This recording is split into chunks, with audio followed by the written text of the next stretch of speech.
саламатсыздар ма қыздар? Алтын жіп тігін курсына қош келдіңіздер.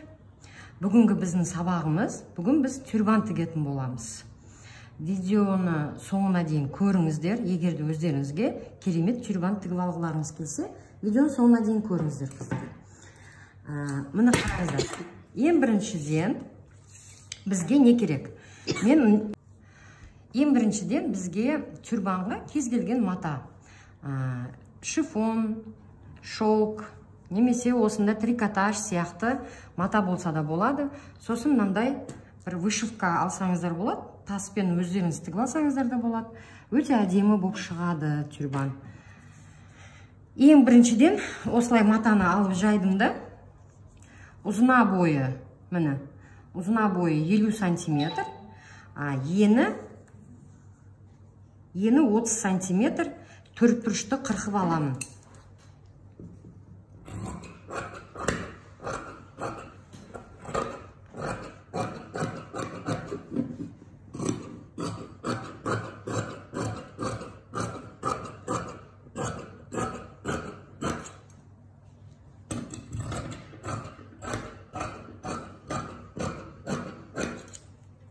Енді қараңыздар, төртбұрышты екіге бүктеп аламыз, екіге. Міне, екіге бүктеген кезде матамыз, міне, 25-ке ені 30 сантиметр болды. Міне, 32-30 қылып қырқамыз. Енді осы бүктелген күйі, мына бұрыштан мен 10 сантиметр радиус беремін. И осы жерді думалақ етіп қырқып аламын.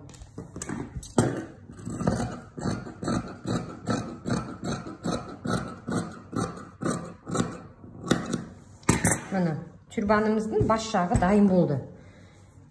Енді қыздар қараңыздар. Мен мына трикотажды, мына созылған күйі былай екі бүктеймін.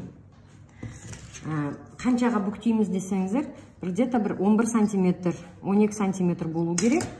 Осылай ұзына бойы бүктейміз. И бізде мынау 45 сантиметр, осы жерден 15 сантиметр, 45 сантиметр болады. Осыдан екі, так, мына жер 11, мына жерде 11. Осылай қиып аламыз. Бұдан біз екеу шығаруымыз керек біз.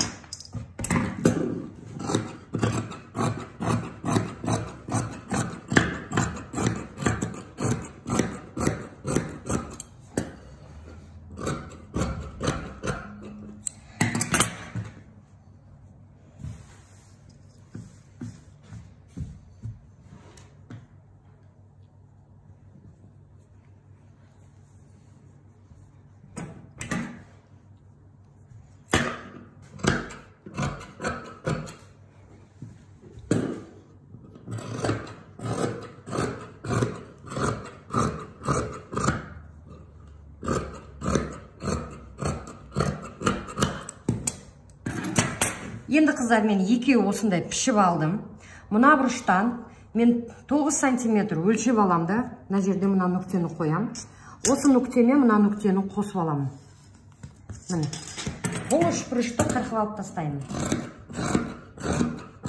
Міне, бұл үш бұрышты қырқып тастаймын. Сонда біз біріктірген кезде бізде былай болады. Міне. Бұл тюрбанымыздың мына жері, мына бет жағы болады да, түсіндіңіздер ме? Вот осылай.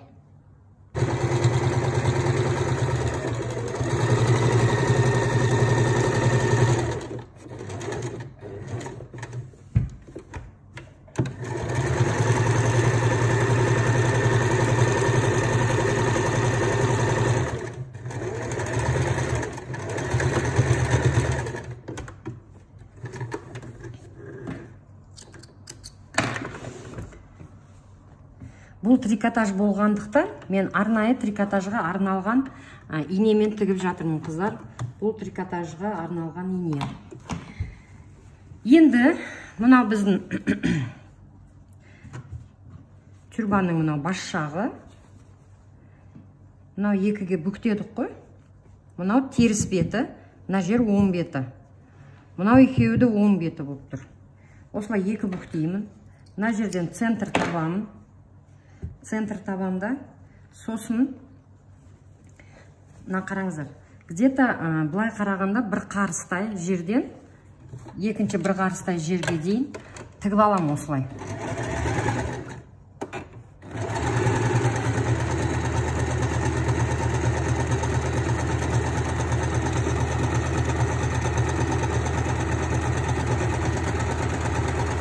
Міне бір қарыстай жерге дейін тігіп алам осы жерге дейін.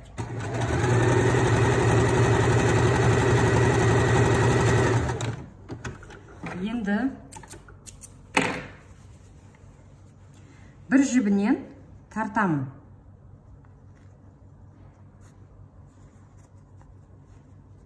Сол кезде мына бас жағы кішкене бүрме болады да.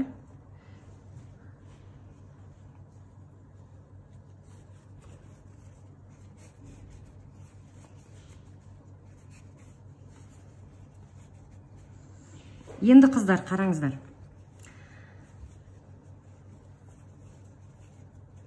Мына ортасын табамыз. Бағанағы мен қиған орта жағы. Қай жақта еді? Мына ортасын. И мынау бұрышқа дейін осылай түйреміз осы жерді. Осы жерді былай түйреміз да. Енді мынау шеті, мынау. Біз мынау думалақ жерін тігіп жатырмыз. Енді осы бұрыштан бастап, сонда текіс жағы мына жерде қалып қояды да. Енді осылай бұрыштан бастап тігеміз машинкамен. Түйре басаңыздар да болады.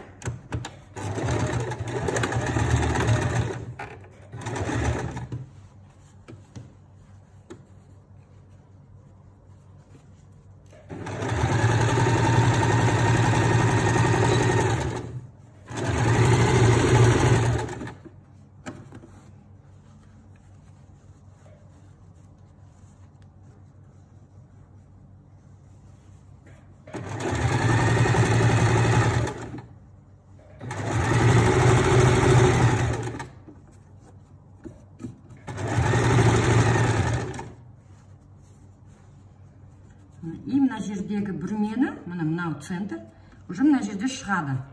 Қанша бүрмелеу керек екен. Прямо осы жерге дейін былай созасыздар.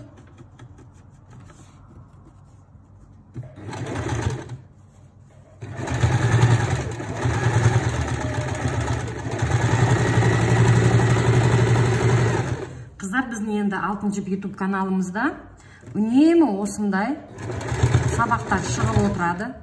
Келесі сабағымыз вторник болады. Сондықтан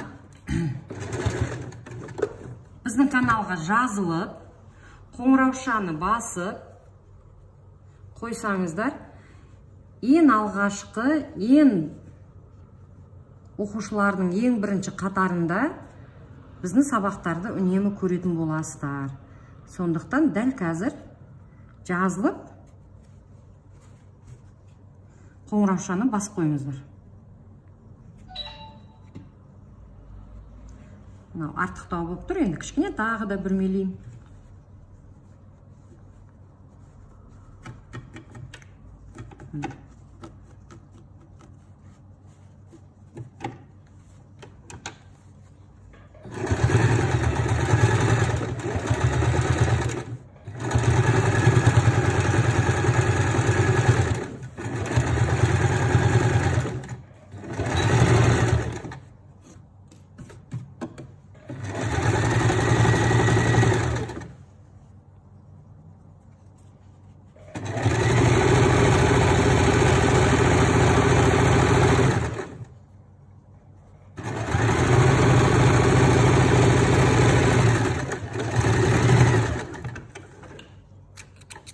Енді артық жіптерін бәрін қырып тастаймыз да, мына шетін оверлокпен тігіп аласыздар.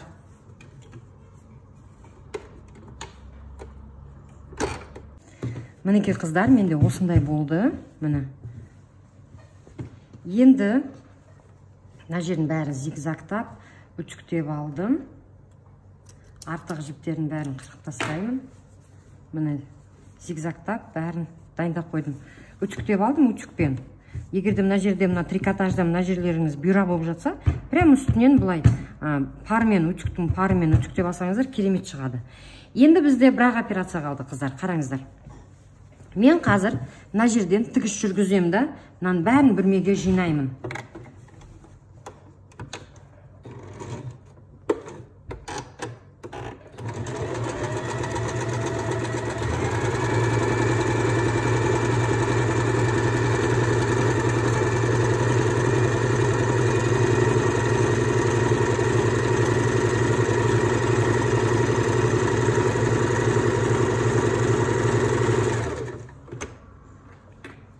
Тігіп алдық.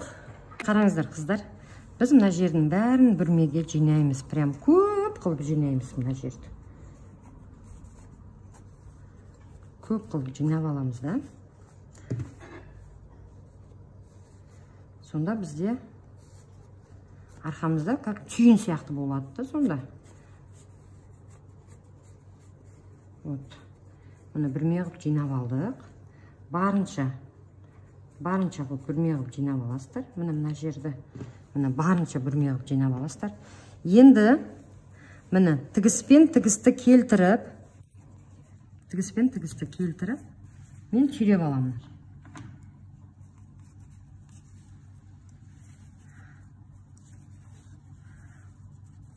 Осы жерден осы жерге дейін тігіп аламын.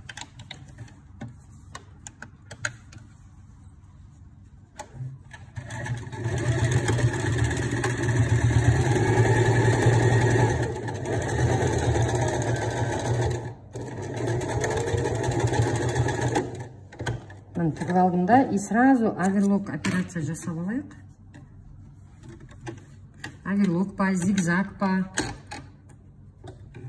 Мен қазір сіздерге көрсетіп жатқаным ол зигзаг.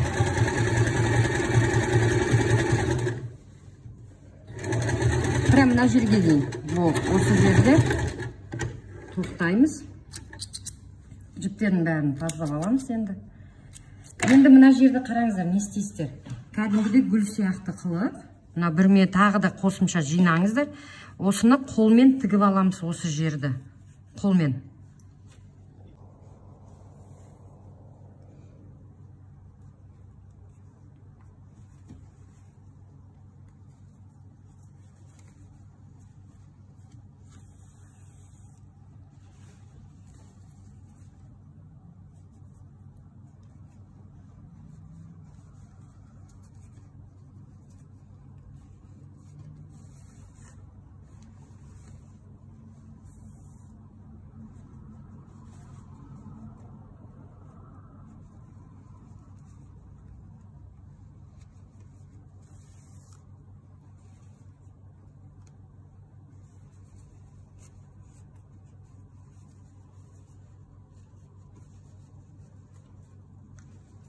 Осылай қайта-қайта тігіп аламыз.